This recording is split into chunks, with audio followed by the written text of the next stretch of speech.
अनुजं सुग्रीवं वायुसूनुं च प्रणमामि पुनः पुनः। मैं शब्दों को विराम देता हूँ। सभी सम्मानितों को प्रणाम नमन। जय हो जय।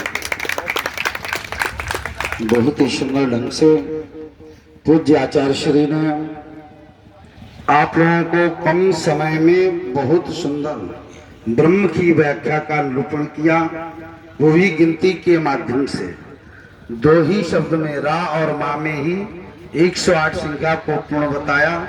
वास्तव में राम जी ही पूर्ण है, बाकी तो सभी ही अपूर्ण है। पूर्णमदः पूर्णमिदं पूर्णादि पूर्णमुदच्यते पूर्णस्य पूर्णमादाय पूर्णमेवावशिष्यते। वेदांत का प्रथम सूत्र है अथातो ब्रह्म जिज्ञासा,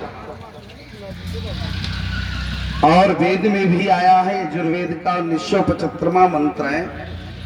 प्रश्न किया, बोले ब्रह्म कैसा है, जिसे पूज्य महाराज श्री गिनती के माध्यम से बताया, ऐसे वेद भगवान ने भी ब्रह्म को बताया। ब्रह्म को कोई नहीं जान सकता। बोले ब्रह्म कैसा है, एक ही शब्द में निरूपण कर दे, बोले खम। बोले ब्रह्म क्या है, बोले खम ब्रह्मा। बोले ब्रह्म ही, बोले खम ही ब्रह्म है। बोले आकाश की तरह ब्रह्म होता है, जैसे आदि और अंत का पता नहीं है, ऐसी तरह ब्रह्म के यानी परमात्मा का भी आदि अंत का पता नहीं है। व्यास गोस्वामी जी ने इसी बात को पुष्ट किया है रामचरितमानस में। व्यापक ब्रह्म निरंजन निरगत विगत विनोद सो अज प्रेम भगति बस कौशल्या की गोद।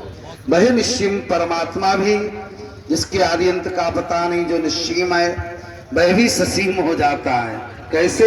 सो अज प्रेम भगति बस कौशल्या की गोद में। वह इतना छोटा हो जाता है, इतना छोटा हो जाता है, मैया के इशारे पर चलने लगता है। आगे कथा तो लंबी है। सुनि बचन सुजाना रोदन टाना, यानी कि नंगा भी हो जाता है, रोने भी लगता है, जैसे माँ कहती वैसे करने लगता है।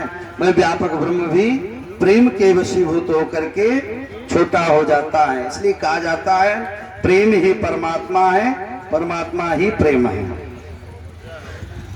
मैं मुख्य यजमान जी से निवेदन करूंगा, पूज्य आचार्य श्री को माल्यार्पण करेंगे। इसके का अध्ययन करना। राम जी की जय। उनकी तरफ से इस यज्ञ में 11,000 रुपए दिए जा रहे हैं साहब, 11,000। दाताराम जी जो हशामपुर से, कल का जो बाल भोग होगा, सुबह का जो बाल भोग होगा, वो इनकी तरफ से दिया जाएगा। कल की जय हो।